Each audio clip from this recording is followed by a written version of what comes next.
Greetings of the day, everyone. I am privileged to welcome you all to the third edition of the Orange City Literature Festival organized by SGR Knowledge Foundation in association with GH Raisoni University, powered by Raisoni Group of Institution, a platform that celebrates wisdom, experiences, narratives, and notions from all walks of life. Having said that, it is thrilling to be here with you all today. I am Mustafa, delighted and enlightened to be your anchor for today's session. Food History of Calcutta by Miss Mohona Kanjilal. Now, Miss Mohana Kanjilal was born in Kolkata and spent most of her childhood in Bangalore. She is an alumna of Loreto College in Kolkata, where she majored in political science after acquiring a diploma in journalism and mass communication. She began her career in Kolkata as a freelance journalist. It was during her stint with the newspaper that she got bitten by the writing bug and ventured into full time writing after a few years. Her first book, Treasure Hunt in Jolly Boa and Other Stories, was a collection of short stories for children. This book was followed by another collection of short stories titled Circus and Other Stories. A Taste of Time. A Food History of Calcutta is her third book and her first work of non fiction, published by the Speaking Tiger Books in 2021. This book has been receiving rave reviews from critics and readers across the country. The book not only dwells deep into Kolkata's food history, but also makes an in-depth study of the history of the city and the histories of the different communities living in it. Through historical facts, interesting anecdotes, and detailed analysis, A Taste of Time, a food history of Calcutta, makes an elaborate study of how the culinary practices and food habits of different communities that once made up the demography of Calcutta, like British and the Portuguese, as well as those communities still living in the cities like Armenians, Jews, Anglo Indians, Chinese, and Parsis. They have had an impact on the local cuisine of the land. Mohana Kanjilal lives in Kolkata, a city that has been her home now for years. It's an honor and pleasure to have you with us, Miss Mohana Kanjilal, and I once again warmly welcome you, ma'am. Also, before we move ahead, I would like to take a moment to acknowledge the support of the Speaking Tiger publication, as their association has been really valuable to the OCLF. Now, before skipping any moment, I would like to welcome Miss Mohana Kanjilal. Over to you, Miss Mohana Kanjilal, ma'am. Okay, thank you, Mr. Mustafa, for that wonderful introduction. All right, and thank you for the invitation to this wonderful literature festival. I'm really happy to be a part of the third edition of the Orange City Literature Festival and 2021, and it's a really pleasure being here. So yeah, as Mr. Mustafa just said, that the topic I'm going to speak on today is going to be on the food history of Calcutta. All right, and in this regard, I'm going to primarily focus on my book, the title of which is A Taste of Time, a food history of Calcutta, that has been published this year by Speaking Tiger Books. Now, I'm going to show you this book. This is the book, A Taste of Time, a food history of Calcutta. All right, it's been published by Speaking Tiger Books. Now, you see, this book A Taste of Time is very close to my heart because while I was working on this book, it made me rediscover Kolkata, which is a city that is very dear to me and where I have been living for many years now. Uh, you see, what I've thought about at first is that I'm going to give all of you viewers, I'm going to give all of you who are listening to this talk right now a very quick and short tour of what this book is all about. And then I'm going to move on to highlighting upon or stressing upon some of the topics that have been covered in this book. Okay, because as you can see, if I can show you this book, is quite an elaborate and detailed book. So quite a lot of interesting research has gone into it. So it's not possible to talk on most of the topics that have been included in it. So I guess as of now, we'll just have to make do with only a few topics, for this evening or for this session. All right. So one thing I want to say, the first thing I'd like to say is that although the title of this book is, as you can see, A Taste of Time, a Food History of Calcutta, but this book, I would like to point out, is not just about the food of Kolkata, but much more. All right. This book is, I would say, it is an all-encompassing study of Calcutta's history as well as its food history. So, I've tried to make this book a blend of both. So all those who are watching me right now, if some of you have already read this book, or perhaps if some of you, might be interested in reading this book in the future, I think it's important for you to know that you will find elaborate details of Calcutta's history in this book, as well as elaborate details of Calcutta's food history in this book. Now, I have begun this book by exploring the histories of the different communities, all right, that came to the city with I have actually I've begun the book by exploring the subject of the foundation of Kolkata, and then moved on to exploring the histories of the different communities that came to Kolkata when it became an important center of trade and commerce under the British Raj, and especially when it became the royal capital. By royal capital, I mean capital of British India.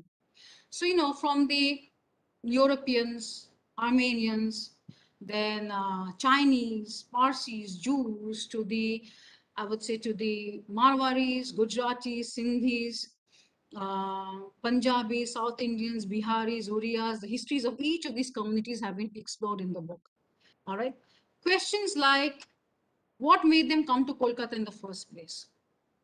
And what did they do? And how did they adjust in the city upon their arrival have been dealt with? Uh, after that, even the histories of the Anglo-Indian community of Calcutta and the immigrants from Darjeeling district into the city, even the histories of these have been dealt with. And the immigration from Darjeeling district into the city is a post-independence phenomenon. Even these have been looked into. Then comes the culinary histories of each of these communities. The culinary practices and food habits of each of these communities have been explored in the book, and questions like whether the culinary practices and food habits of the local Bengalis, whether they have had any impact on those of the immigrant communities, or vice versa, whether the culinary practice and food habits of the immigrant communities, whether they have had any impact on those of the local Bengalis. These have also been looked into. These have been explored in the book. The huge influence wielded by the last king of Awadh, Nawab Wajid Ali Shah, on Kolkata once he settled here in Metier Bruce, and especially after his chefs introduced the aloo biryani to the culinary scene of the city. That has also been explored in the book. And no book on the food history of Calcutta is complete without a detailed analysis of Bengali cuisine, which is also something that I have covered in this book. Lastly, I would like to point out that connected to the subject of the book, I have included in it a study of the growth and development of the hospitality industry of Calcutta that began in the British period. All right, and I've also explored the histories of the different pre-independence eateries of Calcutta and the kind of food that they serve. So while on one hand, you'll find in this book that the histories of Spencer's Hotel, which is the first hotel to come up in Kolkata, Great Eastern Hotel, Grand Hotel, as well as the histories of, say, the iconic European restaurants of Calcutta during the period of British Raj, like, say, Pelletis and Furpools. While you find in this book that the histories of each of these establishments have been explored, along with discovering the archive menus, at the same time, you'll find in this book a detailed study of the profile of the customers who would frequent the pre-independence eateries. Say, for example, I'm just giving you a few examples, like say Favorite Cabin, which is the oldest tea shop in Kolkata, housed on Shujo Sen Street, or say India Coffee House, located on Chittaranjan Avenue. Okay, just to highlight a few examples. So, most of these pre-independence eateries, they used to be the favorite haunts of freedom fighters, literateurs, and other eminent personalities. All right, just give you a few examples. While the great poet Qazi Nazrul Islam, he loved to have tea at Favorite Cabin, and the legendary filmmaker of Bengal, Satyajit Ray, he would frequent India Coffee House a lot on Chittaranjan Avenue while he was still working on his masterpiece, Pothir Pachali, the film Pothir Pachali. On the other hand, the revered Bengali saint Ramakrishna Paramahamsa, all right, he is known to have enjoyed the kochuri and aloo torkari of Mukhuruchi, which is the oldest fritter shop of Calcutta. And the legendary brave heart of Bengal, Netaji Subhash Chandra Bose. He is known to have enjoyed the telebhajas of fritter. Fritter is basically called telebhajas in Bengali. So he is known to have enjoyed the telebhajas of fritters of Lakshmi Narayan Shaw and Sons, which is renowned throughout the city even today as Netaji Telebhaja Dokan, literally meaning Netaji's fritter shop, because of its once upon a time association with Netaji. So very succinctly, I have given all of you an overall picture of what this book is all about. Now I'm going to move on to highlighting upon or stressing upon some of the topics that have been covered in this book so that I can give you all of you a ringside view of the contents of the book. Now, you see, the first point or topic that I'm going to speak on is going to be the introductory chapter of the book that primarily deals with the foundation of the city of Kolkata, among other things. Now, Bengal was once a very wealthy region, and when absorbed into the Mughal Empire in 1576, it was considered to be its wealthiest province. Back then, Bengal was globally a very prominent trading region, especially renowned for its textile manufacturing industry and in particular for its cotton, muslin, and silk. But unfortunately, it is this very wealth of Bengal that turned out to be its Achilles heel because it attracted the avarice of many foreign powers. And one such player was Britain. And the British, we all know, they were very much responsible for bleeding and draining this rich region of its enormous wealth. But at the same time, it cannot be denied that the credit for the formation of the city of Calcutta primarily goes to the British, and in particular to Job Charnock, who was an agent of the British East India Company, and who, over the years, he's come to be regarded as a founding father of the city of Calcutta. Now, Job Charnock, he had great faith in the commercial potential of Sultanati, which was a village, a very flourishing village, located on the banks of the river Hooghly in Bengal. All right.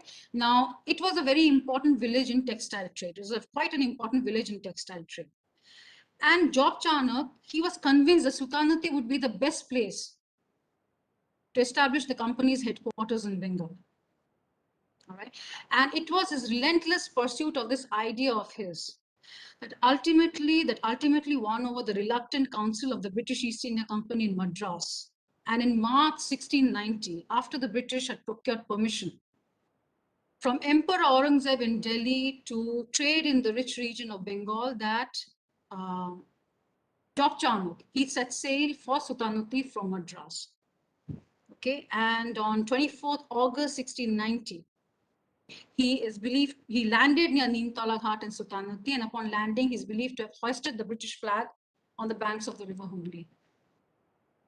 Eventually, the village of Sultanati was merged with the villages of Govindapur and Kalikata to form the city of Calcutta. And this happened some years later after Job Charnock's death. Thus, 24th August 1690 was considered to be the official birthday of Calcutta for more than 300 years. However, all of this changed in 2003 when the Calcutta High Court ruled that the city of Calcutta cannot have an official birthday because the entire city, it originated through a general process of rural settlement, clusters of which became part of the company's trading factory in the last decade of the 17th century and eventually grew into the town in the 18th century. Moreover, the Calcutta High Court also ruled that one simple founder cannot be given the credit for the formation of the city of Calcutta. Because in addition to Job Charnock, there were several other persons who had contributed to the long process of the city's formation.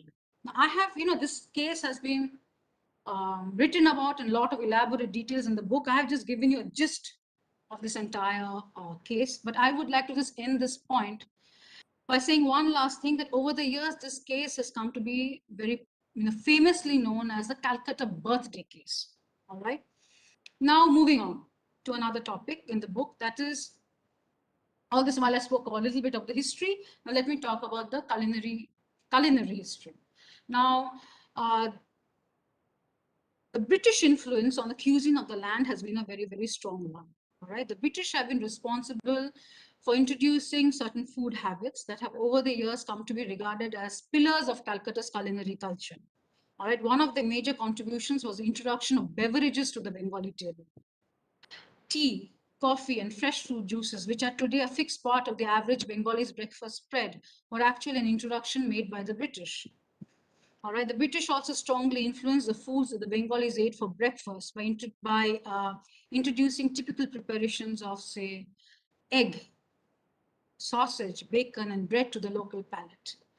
Chops and cutlets, which are today as essential to Bengali as rice and fish curry, owe their popularity to the strong role played by the British in Bengal's culinary history. I mean, if you come to Calcutta today, you will find kiosks in every nook and corner of the city making and selling these fried foods, that is chops and cutlets, that are taken to be as accompaniments to what many perceive to be a quintessentially British meal, that is the afternoon tea. Okay, and finally, I would speak about egg-based puddings. Egg-based puddings, which are today a fixture on Calcutta's dessert menus, they were also an introduction made by the British. Now, you see, I am going to talk a little bit about tea over here. Now, in this book, I have explored the history of coffee, from its discovery in the world to its, you can say, how the cultivation of coffee spread throughout the world, then its introduction to India, then to Bengal. Then I've explored the coffee houses of Calcutta. Similarly, I've also explored the history of tea in this book, right from its cultivation in China, where the history of tea in this world actually begins, to its introduction to the European world, including Britain. Britain, as we all know, is a nation of tea drinkers. British, we all know they love their tea, but it may come as a surprise to many that the British, compared to many other European nations, the British were quite slow in discovering the joy of drinking tea. And by the time it was 1660, many European nations, they were already into tea consumption. But even as late as 1660, the British, the tea was still a subject of curiosity for the British.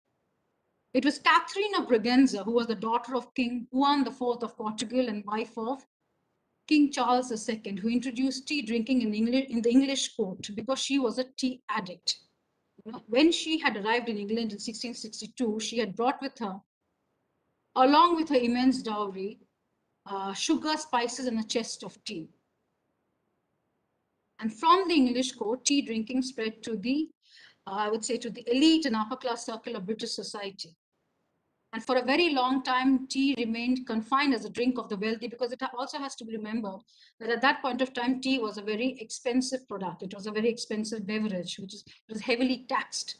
As a result of that, as a matter of fact, for a long time, tea remained confined as a drink of the wealthy, and very gradually and very slowly, tea consumption spread to the masses, and slowly, tea became a favorite beverage of the British public. Now, how did all of this happen? And why and how did the British introduce tea cultivation in India, starting with Assam and then with Darjeeling district? Okay. And how did they turn the Bengalis into a community of passionate tea drinkers? All of this has been explored in the book. Just like the erstwhile colonial masters, the Bengalis today, they simply need an excuse to drink the beverage. Just like the Chinese call tea cha. Bengalis also call tea cha. All right. And, today, Bengalis, they have the beverage anytime during the day, and for most, the day begins with a cup of tea or cha. Now, when tea drinking became popular with the Bengali community, they began to emulate the colonial masters, that is the British, by having tea at 4 p.m., often with biscuits. This practice grew in popularity all over Bengal, cutting across different levels of society. All right. And it developed into a daily ritual that came to be popularly known as Bikel Chatter, literally meaning the 4 p.m. tea. And having tea at 4 p.m. became as important a ritual for the Bengalis as it was for the British. Bengalis also have their own version of afternoon tea, which is known as jol khabar. I want to share the story of afternoon tea with you, which I find rather very appealing. I'm sure you might find it very interesting too. You see, the concept of afternoon tea was introduced to England by the Duchess of Bedford. Her name was Anna Maria Russell. And, dinner at her home was served quite late at 8 p.m., which is pretty late by their standards. So there used to be a long gap between lunch and dinner. And she used to invariably, Anna Maria Russell, she would invariably feel hungry in the interim. So one day while she was at Woburn Abbey, Woburn Abbey was it's the family seat and country estate of the Duke of Bedford. And this happened in the early 1840s. While she was at Woburn Abbey, she ordered a maid, in order to quell her hunger pangs, she ordered a maid to get her a pot of tea at 4 p.m. with bread and butter and cakes. And she enjoyed this meal tremendously. And she made it into a daily ritual. One day she decided to invite her friends over for this tea, and her friends were equally enthusiastic about the idea. Thus, a new social event called the afternoon tea was born. Now, you see, now Anna Maria Russell, she was a very prominent figure in London's aristocratic society. All right, and she was a lifelong friend and lady in waiting to Queen Victoria. So, upon returning to London, what she did is she introduced the concept of afternoon tea to the Queen, who also took an instant liking to it, and she started having her tea at 4 p.m. with slices of cakes. Thus, the concept of afternoon tea found an influential supporter. All right. And this royal endorsement, it turned the concept of afternoon tea into a very trendy and fashionable event among elite and upper class women, who further converted it into a rather elaborate affair that now extended from the afternoon till the evening and included accompaniments like delicate sandwiches, sweet pastries, and cakes. Gradually, the concept of afternoon tea spread throughout England and the rest of Britain. Scones served with strawberry jam and clotted cream, which is today a very essential part of the afternoon tea spread, were a later introduction. The scones, they were introduced to the afternoon tea spread sometime in the 20th century. All right.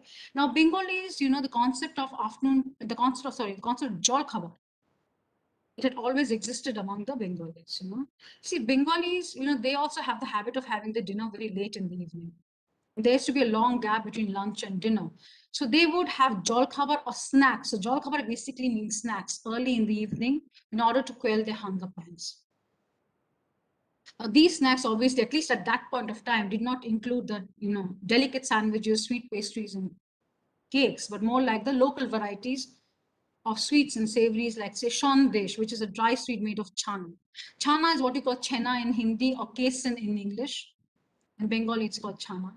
Or savories like chops and cutlets, and say shingara. Shingara is otherwise called samosa, in Bengali you call it shingara. So I'm just giving a few random examples. All right. So, and when tea drinking became popular with the Bengali community, tea was often served with the jol khabar. So both the concepts of bikil chatarcha and jol khabar are prevalent in Bengali society. Now, moving on to another topic. You see, if I have to talk about or speak about the advent of the hospitality industry in Bengal, and in Calcutta in particular, then I will have to rewind back to the 17th century when taverns began to get established all over the region. You see, what used to happen is, in the early days, the Europeans, they would travel to India via the overland route across Asia Minor and Persia. But when the sea route was discovered, they started traveling to India by sea. And traveling to India by sea, it was much more convenient than traveling by the overland route, but at the same time, it was not very easy. All right. So, because the sea route, it was quite hard, and the journey used to be difficult and dangerous, and the food and water would often get spoiled. But the voyage was not always the worst part of the journey. The newcomers, they would be traveling to Bengal, and in Calcutta in particular, they would be filled with a great anxiety much more greater anxiety about where they would stay and the kind of accommodation they would find once they arrived here. But this was before, much before boarding houses and hotels had come up in the city or in the region of Bengal. So the newcomers, they would be compelled to be dependent upon the hospitality of those Britishers who were already residents in Bengal or in Calcutta, and they would stay with them till they found a permanent accommodation for themselves. If they were not well acquainted with anybody, then they would stay in bajros that were moved at the river ghats till they found a permanent accommodation for themselves. Bajro is basically the anglicized expression of the Hindi word bajra, which basically implies a large boat with accommodation facilities that is used for journeying on the river.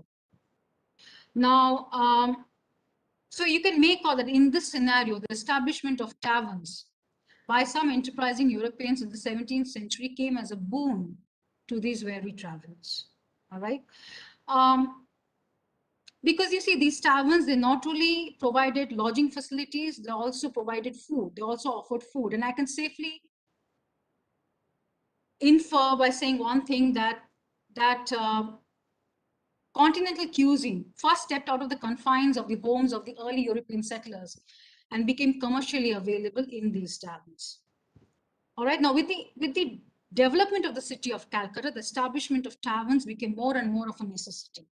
There were taverns that were established in the city, there were taverns that were established in the suburbs alongside the river. There were also some taverns that were called punch houses because they served the drink punch to their boarders and visitors. Okay, many Europeans, particularly the seafaring persons, they would kind of indulge in large quantities of punch, which was the drink that was made at these places. What is punch? Just in case, punch is a drink of very low alcohol content that is served communally in large and wide bowls. All right, and so from there you kind of serve yourself the drink in glasses and you drink it. You serve yourself punch in the glasses and you drink it. Now, punch today is a very, very popular drink in the Western countries, particularly in European countries like Britain, England. It's very popular there. But all those who might be aware of the drink punch, it may come as a surprise to you that this drink actually originated in India. And the credit for its discovery goes to those sailors and employees of the British East India Company who were among the early arrivals in India, and who, upon arriving in India, when they found an abundance of spirits and sugar and lime, they use these ingredients to make large quantities of this drink, which they call punch, and which they introduced to England in the early 17th century, and from there to the other European countries. So in the 17th century, Calcutta was not only swarming with, say, European sailors, but also taverns and punch houses to shelter them on their arrival. All right. Now, taverns could be of very modest description, or they could be so splendid that they were frequented by the well-to-do. And to give an example of the latter, there was a Harmonic Tavern that reigned as the most exclusive tavern in the whole of White Town, part of Calcutta. White Town is basically where the Europeans lived. All right. And it was where the Europeans lived. And if somebody asked me which part of Calcutta of today will you call the White Town of the British period, I would say it's the central Calcutta and the neighboring areas. And Harmonic Tavern was established in Lal Bazar, which was a part of the White Town part of Calcutta. Okay.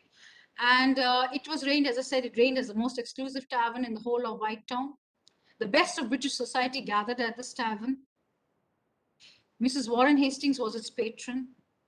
In fact, the select crowd of gentlemen who would gather at this tavern, they would give a concert, a ball, and a supper in alphabetical rotation once a fortnight during the winter season. It was a splendid looking tavern. But there were also the not so exclusive taverns in areas, localities like Kidipo and Decker's Lane, where the meals consisted of, say, chicken, ducks, and say mutton chops, boiled buffalo beef with roast gravy, overripe banana. So I guess from that you can make all the kind of food that was served: overripe bananas, milk, cheese, and many other food items that were enough to stuff a boredom.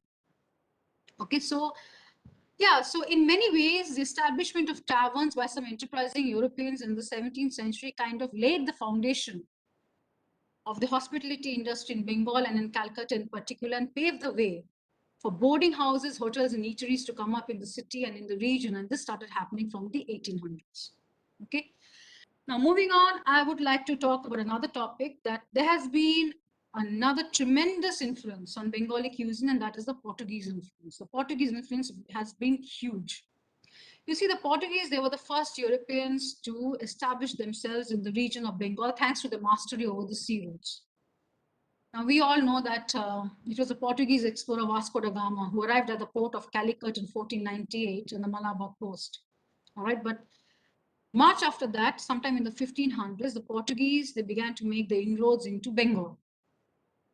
All right, and in Bengal, it was in Chittagong where they established their first base. Chittagong currently is a part of Bangladesh, but at that point of time, in the pre-independence period, it was the largest and most thriving seaport of undivided Bengal. All right, so we call Chittagong in Bengali, it's called Chattogram. All right, so, but if I have to speak about the western part of Bengal, that is the West Bengal of today, then I would say that over here it was in 1536 that the Portuguese traders, they procured a firman. Firman is a written permission from Sultan Ghiyasuddin Mahmud Shah of Bengal, all right, to trade in the area surrounding the Hooghly, which is today a part of West Bengal. Now we all know that, as I've said before, that in 1576, this happened in 1536, and in 1576, the Mughal Emperor Akbar, he had annexed Bengal and made it a part of the Mughal Empire. And around 1579, the Portuguese traders procured a firman from Emperor Akbar to establish a town in the province of Bengal. And they chose Hooghly, or Ugulim as it is called in Portuguese, because it was positioned at the mouth of the river and offered a good harbor. And they established a town towards the north, which came to be known as Bandel, a name that is derived from the Portuguese word bandar, which basically means port. Now, from the Persian word bandar, which basically means port. Now, over time, they kept expanding the settlement along the banks of the river, and the entire area around present-day Hooghly became a Portuguese stronghold. And the settlement flourished, and by the early 17th century, the Portuguese held a formidable position in trade in Bengal. Some of you might be thinking, why am I talking so much about or explaining so much about the background of the Portuguese in Bengal? But there's a very strong reason for that. And the reason is Bengali sweets. They're very famous throughout the country today. I mean, we all know that, you know. But, and you know, in Bengali, sweets are called mishti, and Bengalis, they love this mishti as much as they love their march meaning fish. But what makes Bengali sweets different from those made in the most of the rest of India is that the main ingredient that is used to make Bengali sweets is chana. Chana is the main ingredient that is used to make Bengali sweets today, while the most of the rest of India relies on khoa, which is also known as mawa, to make their sweets. Mawa or khoa is basically milk solid that is prepared by boiling full cream milk till it condenses or reduces to a thick paste, and then cooling this paste down further into a hard mass. Now, this hard mass is the ingredient called mawa or khoa. So obviously you can make out it is a tougher ingredient when compared to chana. Chana, we all know what it looks like. Chana or chena. It's soft, it's full of moisture, and in sweets made of chana, sugar plays the role of the preservative. Okay, so thus, as a result, Bengali sweets are much more perishable.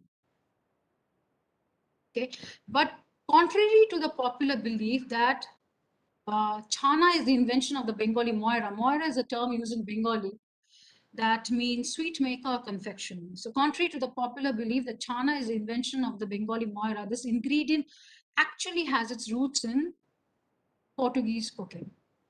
You see, the Portuguese in West Bengal, they made a certain kind of cheese that came to be popularly known as Bandel cheese because they were based in the town of Bandel in Hooghly district. All right. Now, they made this cheese by curdling cow's milk using an acidic agent like lime juice or vinegar. And the whey that was formed, what is whey? When you make chana, the water that is formed, that's called whey. The whey that was formed, it was drained by keeping the lumpy paste of cheese in pots that had small holes all over them. And once all the whey got drained and the cheese became dried and crumbly, it was flavored with salt, which was the only preservative used. And then it was kneaded and shaped into small and thick ovals or circular discs. This was the Bandel cheese. And it was available in two varieties, plain and smoked. Now, this entire technique of curdling cow's milk using an acidic agent like lime juice or vinegar then draining the whey from the cheese that is ultimately formed, kneading it, flavoring it, kneading it, and shaping it. This entire technique was later taught to the Bengali moira. The main difference is that while the main difference is that this ingredient that eventually came to be known as chana in Bengali, while the Portuguese used it to make salted cheese, the Bengali moiras used this ingredient to make sweets or mishti. You see, before the arrival of the Portuguese and before the advent of chana, the traditional sweets of Bengal, they were given the generic name of Monda Mithai. Monda were basically milk-based sweets that were made of mawa or khoa, and they were shaped into balls and sweetened with jaggery or sugar. Mithai were lentil or flour-based sweets that were also sweetened with either jaggery or sugar. There were many other traditional sweets of Bengal. I mean, many of them have been explained in or described in elaborate details in the book. But as of now, I'll just give one or two simple examples, for such as pithe. Pithe is a very traditional sweet of Bengal. It's called pithe is basically rice flour cake. All right, pithe is still commonly made in Bengali homes, but it's a very traditional sweet of Bengal. Payesh. Payesh is basically rice pudding. Payesh is what you call, payasam in South India and kheer in North India. Bengalis call it payesh. It's rice pudding. Very traditional sweet or sweet dish of in Bengali cuisine, but still commonly made in Bengali homes. And there were many more. I've just given one or two very simple examples. But what is important to note over here is that chana did not at all feature in the making of the traditional sweets of Bengal. These traditional sweets of Bengal were made with anything and everything else but chana. Now, one thing I want to point out over here is that the Portuguese were also infamous for piracy on the rivers of Bengal. And the Portuguese pirates of Chittagong, they were called Firingis by the local Bengalis, and they would capture the Mogs a lot and employ them as servants and cooks. Mog is basically an Arakanese tribe from Burma who lived in the Chittagong region of undivided Bengal. They were Buddhists by religion and they were excellent cooks, renowned for their culinary prowess and culinary skills, because of which the Portuguese would capture them a lot and employ them especially as cooks. Under the tutelage of their Portuguese masters, the Mog cooks, they became expert bakers and confectioners. And it is widely believed that the Bengali Moira of West Bengal learned the art of making chana from the Mog cooks employed by the Portuguese based in Hooghly. Okay. And one thing I'd like to point out over here is the family-owned animal husbandry businesses, they were a common feature in Hooghly district. For the village milkmen, they would be often left with the problem of unsold surplus milk. Initially they did not know what to do with this milk because if it is left just like that, it will spoil and turn sour. So they thought of an alternative use for it. And the result of the innovative thinking was homemade sweets. So initially they would convert this unsold surplus milk into mawa or khoa and make sweets out of mawa or khoa. But with the advent of chana, they switched to making sweets out of chana. Okay, as a result, if you come to Calcutta today, it's very interesting. And if you suppose you explore the histories or some of the earliest sweet shops of Calcutta, you will realize that the original owners of most of these sweet shops, they were from Hooghly district. When Calcutta became a very important center of trade and commerce under the British Raj, and especially when it became the royal capital, that is the capital of British India, uh, many Bengali Moiras, they left their villages behind in Hooghly district. All right. And they came to Calcutta for better prospects and they settled down in Calcutta and opened sweet shops, mostly in North Calcutta or Blacktown. Right. So Blacktown is where it's called Blacktown because Blacktown is where the local Bengalis and the Indians live. They call it Blacktown. So, thus the advent of chana, it completely revolutionized the Bengali sweet landscape. Today, there are many more varieties, there are many varieties of Bengali sweets, but the three main categories of Bengali sweets today are Shondesh, which is a dry sweet, Rosher Mishti, that is sweets with syrups like, say, Rasagol and Rasmalai, otherwise known as Rasgulla and Rasmalai. And Bhaja Mishti, that is fried sweets like, say, Lady Kenny and Langcha. I'm just giving one or two examples in each of these three categories of sweets. There are many more examples, obviously. There are many more varieties. The chana is the main ingredient in all these three categories of sweets. Thus, the Portuguese influence has been a very, very strong influence, been a huge influence in Bengali culinary history. And today we all know that it is the Bengali chana sweets, chana based sweets that are so popular, not only in the Bengali community, but among different communities spread across India. And so if today Bengali sweets are so famous throughout the country, we frankly owe that to the Portuguese. The Portuguese have also been responsible for introducing European confectionery in Bengal, but I guess I'll have to keep that that discussion for another day and another time, because I have a limited time to speak on. And I think it is essential that I speak a little bit about the Armenians of Calcutta over here, which is pretty interesting. Before I speak about the Armenians of Calcutta, I want to explain a little bit about the background of the Armenians of India. Armenia is a very ancient mountainous country that is located in Eurasia, and it is surrounded by, say, countries like Turkey, Iran, Azerbaijan, and Georgia. The Armenian merchants are regarded to be the most ancient merchants in the world. And the Indian-Armenian connection is believed to be a very, very old one. It's actually a very old one. Many Armenians, they joined the forces of Alexander the Great during the Greek invasion of India in 327 BCE. And actually, historical evidence shows that the powerful king and conqueror Alexander the Great, he traveled through Armenia on his way to India via Persia. Okay. Also, you see, India was always renowned as a treasure house, and its vast wealth would lure traders, conquerors, explorers from all over the world to its shores through the centuries. And the Armenian merchants, too, they were attracted by this treasure trove. And they would come to India, they would travel to India by the overland route via Persia, and they would come here for the sake of trade. They would trade in precious stones, muslins, and spices, all right? And in fact, it is widely believed that the ancient city of Kashi, which in modern days known as Benares or Varanasi, was the headquarters of the Armenian merchants in India because of its importance as a center of trade at that point of time.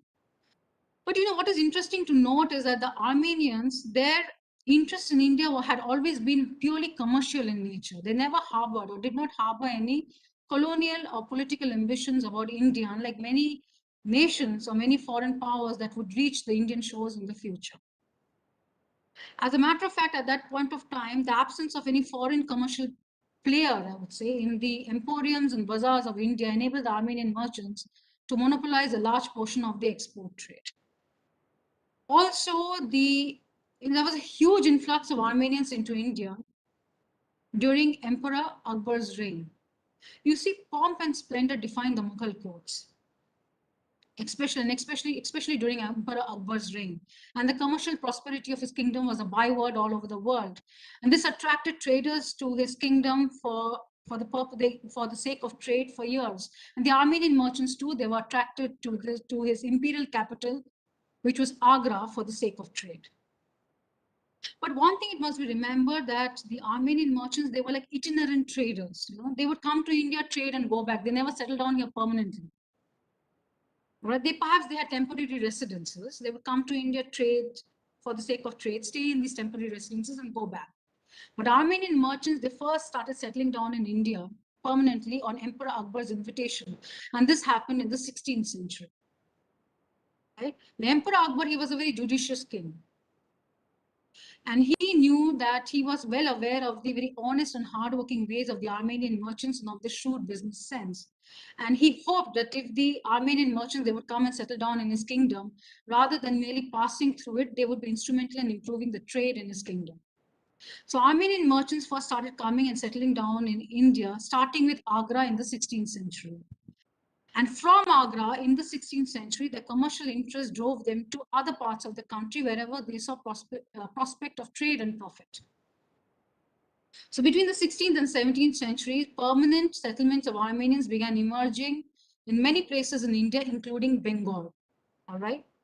And the political disturbances in Armenia in the 17th century and the Armenian genocide of 1915, in which 1.5 million Armenians were massacred by the Ottoman government. These were also very strong reasons for the emergence of the Armenian merchants as a trading diaspora.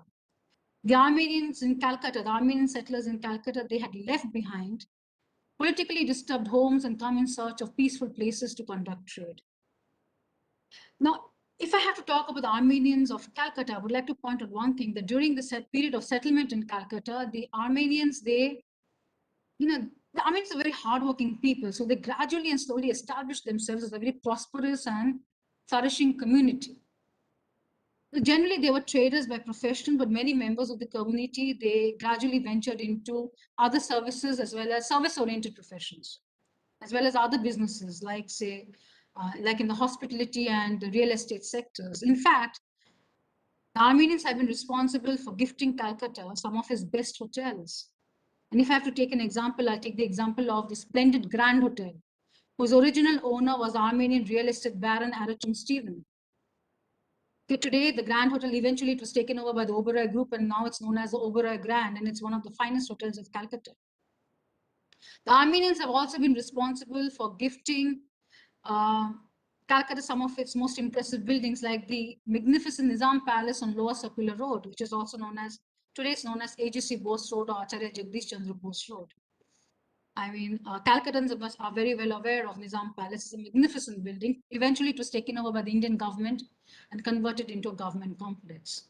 So, it is widely, as a matter of fact, it is widely spoken like that or said like this, that the Armenians are responsible for converting Calcutta into, or turning Calcutta into the city of palaces.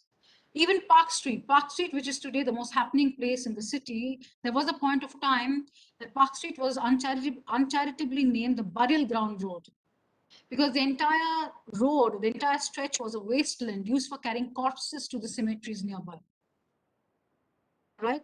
It was the Armenian merchants and also Armenian builders and businessmen who appeared on the scene, and they changed all this. They came on, during the late 19th and early 20th centuries. The Armenians, they began buying plots of land along Park Street, and they filled these plots of land with large and impressive buildings and mansions, thereby converting Park Street from a dreary and desolate road into a fashionable avenue. Stephen Court on Park Street, which houses the iconic tea room and confectionery Fleury's. Park Mansions on Park Street, Queen's Mansions on Park Street. Calcuttans owe all these wonderful buildings to the Armenians. The contribution that the Armenians have made to the infrastructure of Calcutta has been huge. Believe me, it's been huge. I've just scratched the surface of the topic over here, but you'll find all the details in the book. But there has also been one very invaluable contribution that the Armenians have made to the culinary culture of the Bengalis, and that is they have taught the Bengalis the art of making the iconic dish potole dolma, which is also called potole dorma. Now, you see, potol, if you are, what is potol? Potol is basically means pointed gourd. It's what you call parval in Hindi, and potole dolma is a stuffed pointed gourd dish. All right, and the Armenians, they have a particular dish in their cuisine which they call the dolma. It's a stuffed grape leaf dish. It's a stuffed grape leaf dish. Now they make this dish by they take blanched grape leaves. The blanched grape leaves are stuffed with a seasoned mincemeat filling, and they're rolled up like cigars. These are the dolmas, and they're cooked in boiling water. And it's a dry dish, and this is a dolma. It's a dry dish, and it is eaten with plain yogurt mixed with garlic powder.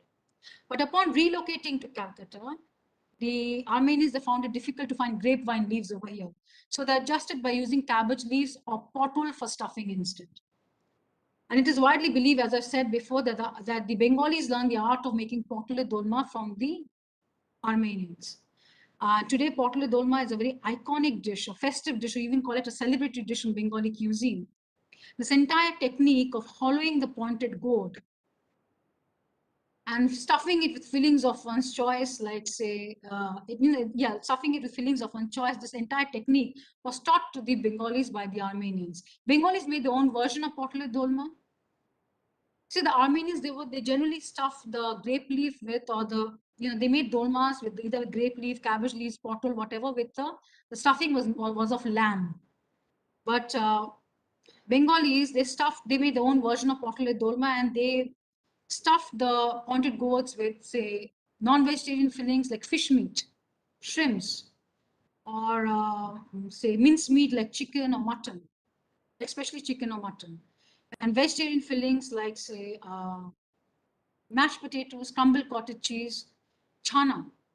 And they would cook the dolmas with a lot of spices into a spicy gravy, because basically the Indians, we are spice loving people, and Bengalis eat potole dolma with steamed rice or pullets. I would like to end this point on the Armenians of Calcutta by just pointing out one last thing, that is that Calcutta is the only city in the entire country today that still has Armenians living in it with a distinct identity. The number of Armenians living in Calcutta today may be quite small compared to what it used to be before, but nevertheless, Calcutta is the only city in the entire country that still has Armenians living in it. Now, I'm going to wrap up this talk of mine by speaking a little bit about Bengali cuisine. Okay, now, you see, I have noticed one thing, that people who are not from the Bengali community, they generally have the opinion that Bengali cuisine is all about fish and other non-vegetarian foods and features very less of vegetarian dishes. Frankly speaking, there cannot be a bigger fallacy than this. Bengali cuisine boasts of a plethora of vegetarian dishes, right from a simple vegetarian dish like aloo posto, which is potatoes cooked in poppy seeds paste, to a complex vegetarian dish like shukto, which is a kind of a mildly bitter stew of mixed vegetables. All right. Now, I would suggest that the best way to experience Bengali vegetarian cooking is to dine in the home of a Bengali family. There's a very big chance that you might be taken by surprise by the good variety of vegetarian dishes that are actually there in Bengali cuisine. Even a single vegetable is used by the Bengalis in many ways and to make a variety of dishes. I'll just give you a small example: bottle gourd. Bottle gourd, which is called lauki in Hindi, or it's called lau in Bengali. The Bengalis, I'll just give the Bengalis make a variety of dishes with bottle gourd, right from savory dishes to sweet dishes. All right. Now, like for example, the fried peels of the bottle gourd is relished with rice. A spicy paste of the peels of bottle gourd is relished with rice. The vegetable is cooked with grated coconut into a dish. And I would say a spicy kofta curry dish is made with bottle gourd, where the koftas are made of bottle gourd. Then the vegetable is cooked into a medium thick gravy dish that is seasoned with spices. Some Bengalis even make a unique gravy dish, a lightly spiced gravy dish with this bottle gourd, where the gravy is made of milk, and they call this dish dudla. And it's popular with a certain section of Bengalis. Sweet chutney preparations. Even a sweet chutney preparation can be made with bottle gourd or lard. One thing I want to point out over here is that chutneys, Bengalis eat chutneys at the end of meal with papur. Papur is basically what you call papad in Hindi or papadam in English. And basically, we call it papur. Now, generally, usually in other cuisines and culinary cultures, chutney is like a relish or a dip that we eat with fried foods or other foods. You take the food, you dip it into the chutney, and you eat it. But chutney is not really treated like that in Bengali cuisine. In Bengali cuisine, chutney it's basically sweet, so it's treated like a sweet dish or a dessert that is eaten at the end of meals. Lawar payash. Payash is basically, as I said before, it's a rice pudding. But sometimes the Bengalis, sometimes they make an exception and they replace the rice in the pudding with bottle gourd. And they make lawar payash, which is actually very tasty. So, there you are. These are I've given you a very small example about the different ways in which a simple vegetable, a single vegetable, I would say rather, can be used to make a variety of dishes. And I hope from this, small example, you've been able to at least get a rough idea of the variety that is there in Bengali vegetarian cooking, and especially the imagination that goes into it. Because, in order to make so many dishes out of a single vegetable, I think it requires quite a lot of imagination. I'm talking about imagination. I would like to add one last point over here. And that is that Bengali cuisine includes a wide variety of vegetarian dishes that have evolved over the years. And the widows of Bengal, they have greatly contributed to the evolution of Bengali vegetarian cooking. You see, the widows of Bengal at one point of time led very repressive lives. Okay, all the social progress has ensured that many of the restrictions are no longer imposed. Many of the restrictions are no longer that were imposed on them are no longer observed or imposed anymore. But it is a fact that at one point of time, their lives were very difficult, and the difficult lives included a lot of dietary restrictions. The widows of Bengal, they were prohibited from eating foods that were high in protein content, like say fish, meat, eggs, and even mushur dal. Mushur dal is what you call masoor dal in Hindi, or split red lentil, because these food items were believed to have libidinous effects. The consumption of garlic and onion was also prohibited for their alleged impassioning properties. So naturally, the Bengali widows, they crave for tasty food. Ultimately, they decided to make the best of the bad bargain. And they decided to use the imagination and innovativeness in the cooking in order to add more color to their fare. So they started experimenting with the limited ingredients. They started experimenting with the limited ingredients in order to add more taste to the dishes. That limited ingredients actually went into their cooking. They experimented with that in order to add more taste to the dishes. And one of the things that they did, one of the very important things is that the leftover and wasted parts of vegetables, they did not throw them away. Instead, they added them to preparations. Like, for example, the scrapings and peels of vegetables. They did not throw them away. They would make delicious dishes out of them. Right? Lawer kosha bhaja, that is fried peels of the bottle gourd, which I've just described, a dish that I've just described a while back. Alur kosha bhaja, that's fried peels of the potato. They did not throw away the peels of the bottle gourd or the potato, but they fried them with spices, made delicious dishes out of them, and they ate that, relished that with steamed rice. Today, laur kosha bhaja and alur kosha bhaja are very, very popular vegetarian dishes in Bengali cuisine, and we owe that to the widows of Bengal. Their unfortunate circumstances compel them to experiment, innovate, use the imagination, and come up with these dishes, these delicious dishes, which have over the years turned into very popular dishes in Bengali cuisine. Stalks of cauliflower, stalks of leafy green vegetables. Leafy green vegetables is what you call saag in Hindi or shak in Hindi. They did not throw them away. They added them to preparations. Bori. Bori is what you call vadi in Hindi or sun-dried lentil blob. Bori took on a very important role in the kitchen. And they experimented a lot with the bori because, why? Because the bori, they welcomed it as an optional source of protein because it was primarily made of lentil. And also the bite, the texture, the feel of the bori when added to preparations kind of added some variety to the frugal meals. So, they would fry the bori and add them in whole or crumbled form to many of the dishes. They experimented a lot with the bori. So, today, these vegetarian dishes, they've become very popular vegetarian dishes in Bengali cuisine. And these culinary practices like using the leftover parts of vegetables, stalks of vegetables, adding bori to the dishes, they've all become, very, I would say, they have become standard culinary practices in Bengali cooking, in Bengali cuisine. And we owe that to the widows of Bengal of yesteryears. So the widows of Bengal, they have played a very important role in the evolution of Bengali vegetarian cooking. So with that, I come to the end of my talk on the food history of Calcutta with a primary focus on my book, A Taste of Time, A Food History of Calcutta, that has been published by Speaking Tiger Books. I hope all of you found this talk to be an interesting one. And, one thing I would like to say is that I've tried to make this book as inclusive as possible with the hope of having been able to capture the spirit and soul of this wonderful city called Kolkata in it. When readers finish reading this book, I only hope they'll be able to take away a piece of Kolkata with them, no matter which part of the country they may belong to or they may live in. I personally feel anyone who likes reading about or enjoys reading about history, about food, and about different cultures, there is a possibility that you might just enjoy reading this book. And so I'm going to show you the book once again. This is the book, A Taste of Time, A Food History of Calcutta, published by Speaking Tiger Books. And with that, thank you. I'd like to say thank you for so patiently listening to me all this while, and enjoy the rest of the evening and the rest of this wonderful literature festival. Yeah. Thank you so much, man. Thank you so much. I mean, what a savoring conversation. I've never visited Calcutta or Bangladesh, but after listening to your mouth-watering speech full of knowledge and information, I would surely love to visit and learn more about the history of the place. I've literally learned so much in just 40 minutes. I imagine if I read your book now, how much information I would actually gain.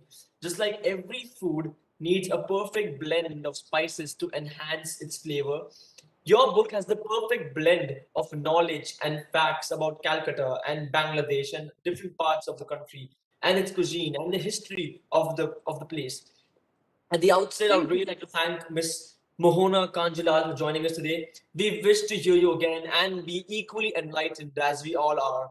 And as for my dear, massive audience, I'm sure after witnessing this talk, you all are taking home an enriched version of yourself, just as I am. Once again, thank you very much for joining us all today. Until I see you once again, this is Mustafa signing off. Thank you. Thank you, ma'am. Thank you.